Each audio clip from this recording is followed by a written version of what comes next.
শাড়ি কেটে ছোট করে ঘাগরা তৈরি করে নিয়েছিলাম, আর ওপরে যেই ওড়নাটা দিলাম সেটা একটা ওই শাড়ির টুকরো দিয়ে দুপাট্টা করে নিয়েছিলাম। আমাদের আগের বছরের মূর্তিটা খুব বড় ছিল, প্রায় 5 ফিটের মতো। যেহেতু এবার ঘরে পুজো করা হয়েছে তার জন্য ছোট মূর্তি আনা হয়েছে। ছোট মূর্তিতে শাড়ি পরানো খুব সহজ, বিভিন্ন স্টাইলে শাড়ি পরানো যায়, খুব ভালো করে সাজানো যায়।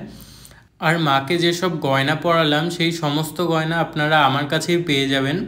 বড় মূর্তির গয়না আমি খুব একটা রাখি না, তবে কেউ অর্ডার করলে আনিয়ে দিই। মায়ের আজকের সাজটা কেমন লাগছে কমেন্টে অবশ্যই জানিও। আমি আরও এরকম মাকে সাজানোর ভিডিও নিয়ে আসব। আমার পেজে আরও অনেক রকম দেবদেবীর সাজসজ্জার ভিডিও নিয়ে আসি। তোমরা যদি এমন নতুন নতুন ভিডিও দেখতে চাও তাহলে আমার পেজটি ফলো করো। আর ভিডিওটি ভালো লেগে থাকলে একটা লাইক, কমেন্ট, শেয়ার করতে ভুলবেন না। সবাই সুস্থ থাকো, ভালো থাকো, জয় মা।